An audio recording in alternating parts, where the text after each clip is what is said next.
Hi, and welcome. You're listening to the X22 Report. My name is Dave, and this is episode 1534A, and today's date is April 2nd, 2018, and the title of the episode is The Move to Remove the Central Bank and Reset the Economic System is a Go. Let's get into the economic collapse financial news. Now, everything is about to change. The way we know the economic system, the way we have been taught to believe how and what money is, well, it's about to change. And we're going to be discussing that a little bit later in this report. And the reason why this is all going to change is because we're going to be removing the central bank. That's where all this is headed. I know people don't believe this. I know people believe that the central bank will exist forever and ever and ever. But we are headed to that point when the central bank is taken over and dismantled and controlled by the people. That's where all this is headed. And this is the plan. And we can see already that the plan is moving forward. And what we're going to see moving forward here is that a lot of things are going to change. Right now, the economy is a complete and utter disaster. It's breaking down. A lot of people can't see this. It's amazing how you can manipulate the economic numbers and really keep the illusion alive, and everyone really believes the economy is doing well when the economy, the underlying, the belly of the economy is completely self-destructing. I mean, no one saw it leading up to 2008. I mean, there were a couple people that saw it, but most of the people believed that everything was fantastic and this was going to go on forever. Our house values were going to continually move up and up and up. The stock market was going to continually move up and up and up. And people do believe this. And then everything started to crash down and fall apart. Everyone believed the subprime securities were AAA rating because that's what we were told. And that completely fell apart. What we're seeing right now is a very slow deterioration. This is all behind the scenes, outside of the manipulation of what they're really not talking about. How the auto industry is hurting right now. The subprime auto bubble is bursting right now. The housing market is a complete and utter disaster. This is all being done on purpose right now. I mean, this has been happening for quite a while, but they're accelerating all of this. Now, in less than a month ago, we showed how the auto industry was completely falling apart. How the average new vehicle loan hit a record high of about $31,000. The average loan climbed to about $19,000 or so, $19,500 and change. The average monthly payment for new and used vehicles hitting an all-time high of about $515. And what we're seeing right now is that things are rapidly deteriorating. As the interest rates continually move up, what is happening? Well, those subprime people are being pushed out of the market. And what we're seeing right now, and the dealers are starting to complain about this, is that the people that are coming in to purchase cars, well, guess what? They're not coming in the way they used to. The subprime new car buyers, well, they suddenly gone missing. They're no longer around. Now, what are we seeing? We're seeing automobiles are getting more and more expensive. We're seeing record prices. We're seeing record loan terms, rising rates. Shoppers with shaky credit and tight budgets have suddenly been squeezed out of the market altogether. In fact, in the first 2 months of this year, sales were flat among the highest rated borrowers, while deliveries to those with subprime scores slumped by 9%. And as interest rates rise, it's going to affect many, many customers. And that's what we're seeing right now. Actually, Dan Mohanke, Senior Vice President of Nissan Motors, is saying that, yeah, we're already seeing the problem. Subprime loans now make up 55% of its portfolio, down from 75% 5 years ago.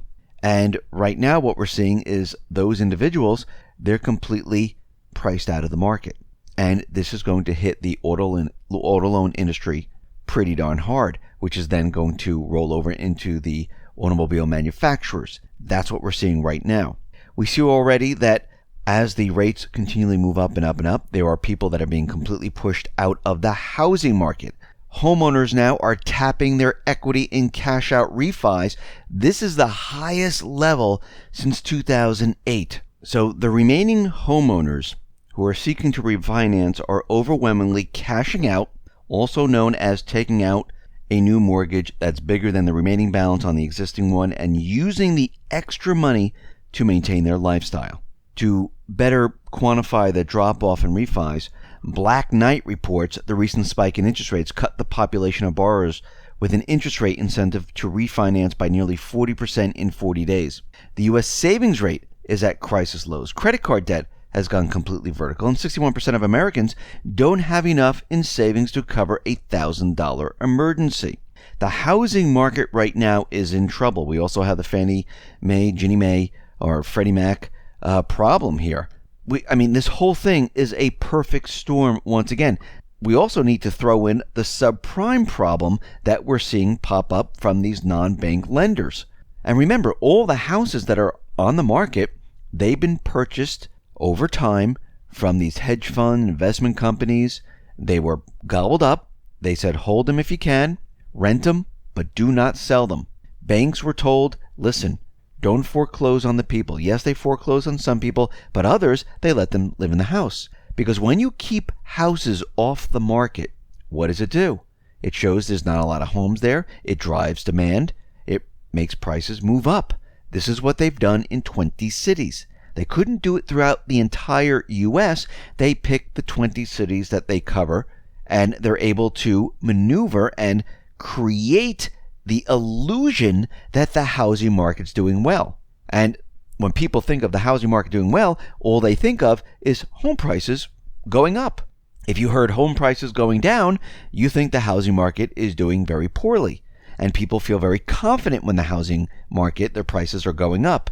And they go out and they spend money. I just made a lot of money on my house. Look, I bought it for $200,000. It's worth $300,000. But really, they haven't made anything. It's all on paper, and there's nothing they can use unless they refinance, unless they take out another mortgage, unless they do something to take the funds out of there. But you're actually borrowing that, and you have to repay it with interest.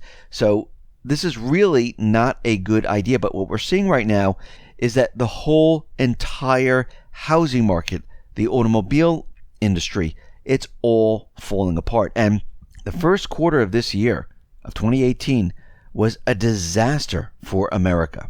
If we look from January 1st, 2018 through March 28th, 2018, real GDP likely grew at $110 billion, a 2.5% rise on an annualized basis. However, if we look deeper into all these numbers, this is not necessarily true.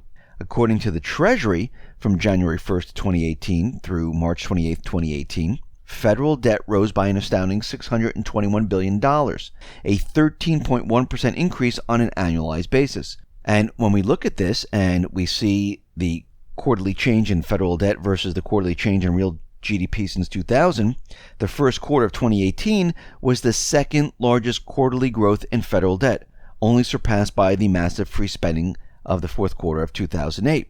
Now, if we subtract the quarterly growth in federal debt from the growth in real GDP, what do we get? Well, the first quarter of 2018 shows that it's the worst quarters on record, with the growth in federal debt doing laps around the growth in gross domestic product. Remember, we incurred over $621 billion in new debt to produce just over $100 billion in new economic activity. So we took out $621 in debt that we have to repay to produce $100 billion. Does that sound good? No. Which shows that the GDP is negative 0.51. If we go back to 2008, the GDP was negative 0.99.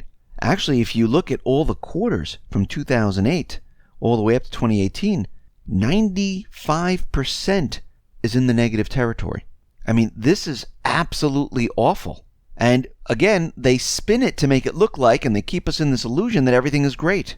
Well, Goldman Sachs, they're telling their clients right now, you better start preparing for the worst. Because what is happening right now is that, and we talked about this before, Trump is pushing his agenda. His agenda is to crash this system. And people say, oh, why would he want to crash this? This makes no sense. Yes, it does. This system is a central bank system. This is not a people system. This is a system that was created, developed by the central bankers to profit them, to enslave the people, to make you continually work and devalue your labor, devalue the dollar, devalue everything you do. And people say, well, what do you mean? Well, let's go back in time a little bit. I mean, when you purchased a gallon of milk, or you purchased fruit, or you purchased a car, a house, what was the value going back to, let's say, 1971 compared to today? Well, it was a lot less, which meant it took a lot less dollars to get that home. Today, for that same exact home, you need a lot more dollars, which means the value of the dollar has dropped. The asset is exactly the same. There's no difference. People can tell you there's a difference. There's no difference. That gallon of milk actually is made cheaper today. I mean, before it was stored in glass. Now it's in plastic. It's cheaper to make. It's easier to ship. But what is happening here is that it's taking a lot more dollars because the value of the dollar continually drops. And this is what the central bankers have done over time. This is what happens when you add interest, when you loan the money to the government. This is why they had to create the IRS, because who was going to pay for that interest? The people. That enslaves you, and it makes you work harder. I mean, think about this. Going back in time, you only really needed one person to work in the 40s, in the 50s, in the 60s. When you got into the 70s, when we came off the gold standard and we moved into the 80s, you really needed two people to work just to survive, just so you can make ends meet, just so you can live in that home or rent or anything else and have a car. I mean, you needed credit cards to live your everyday life. That's because the value of the dollar continually declines. They have you, but they make it seem like that everything is great because they tell you, well, here's a credit card. Yes, you can take out funds now. Well, we're going to charge you 10%, 15%, 30% interest on that. Does that sound good? No. You can have two jobs. Your wife, the husband, both of you can work. It's great. And you're going to be making less. I mean, think about what they've done here. To go to college, well, we can put you into debt so you can get that low-paying job. They have fooled the American people. Actually, they've fooled the world. So what is happening right now? Trump is looking at this, and not just Trump, the patriots behind Trump that are working towards getting rid of the central bank. Yes, that is what is happening right now, and they're maneuvering to shut down this system. We see already China, they unveiled new retaliatory duties on U.S. food imports, including pork, nuts, wine, fruits, and many others. 15 to 25% in response to Trump's administration's Section 232 tariffs. Now, this is all being done on purpose. Trump is now working with Xi Jinping and Putin to bring down this system and to reset everything. And when we talk about a reset, we're talking about a reset of government, a reset of the central banking system, which I mean getting rid of the central banking system, taking control of the creation of currency. This is all being done on purpose. It's a gigantic reset. And the only way to get rid of this is to crash it, burn it, and restart everything. And we're already seeing signs of all this. We've seen many states that have passed laws that are saying that cryptocurrencies or gold is currency. Actually, Wyoming is now challenging the Fed. Earlier this month, Wyoming legislator became the latest state to modify their state laws to challenge the Federal Reserve. Titled the Wyoming Legal Tender Act, the new law defines gold and silver specie as legal tender, meaning it will be recognized as a medium of exchange for the payment of debts and taxes in the state. So what they're saying is they're going back to gold and silver. The law defines specie as coins having gold or silver content, or refined bullion, coin stamped or imprinted with its weight and purity. HB 103 also prohibits the state of local governments from levying any property sales of capital gains taxes on gold or silver specie. Now, Wyoming doesn't have a income tax. However, it does have a sales tax, and it assesses this tax against precious metals bullion. Now, at the same time that this is all happening, Wyoming became the first state in the nation to explicitly recognize cryptocurrency as a new asset class. Now, to take this a step further, there has been a bill introduced into the House of Representatives by Mr. Mooney of West Virginia. It's called H.R. 5404, and this bill is being referred to the Committee on Financial Services. It's to define the dollar as a fixed weight of gold. And it says, be it enacted by the Senate and House of Representatives of the United States of America in Congress assembled. Section 1 findings. Congress finds the following. The United States dollar has lost 30% of its purchasing power since 2000 and 96% of its purchasing power since the end of the gold standard in 1913. Number 2, under the Federal Reserve's 2% inflation objective, the dollar loses half of its purchasing power every generation or 35 years.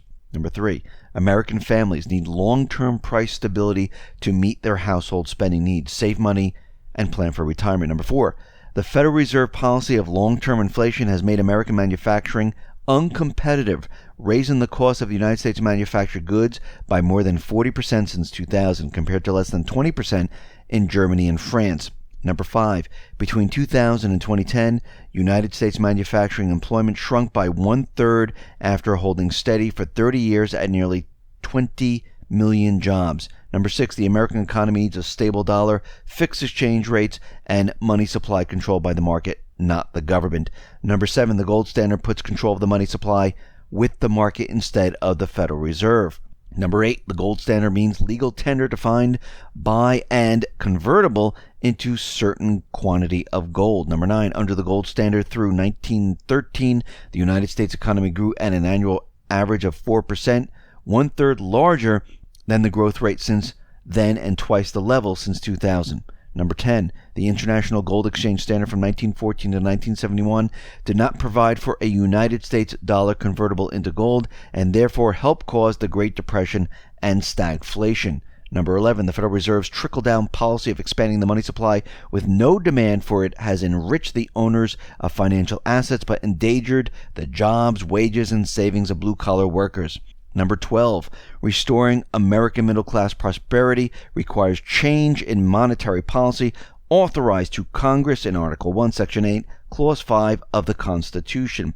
What we're seeing is a push from this bill, from states, from Rand Paul, who wants to audit the Fed, from Trump having Andrew Jackson hanging in his office. He is the one that got rid of the central bank, the president that got rid of the central bank. This is where this is all leaded. Now, will these bills make it? Maybe, maybe not. But we will see a whole slew of other bills coming in to push this agenda. And before you know it, the central bank will be under attack. The central bank will fall. Listen, everyone, thanks a lot for listening. Be well, be safe, and especially be prepared. Thanks a lot.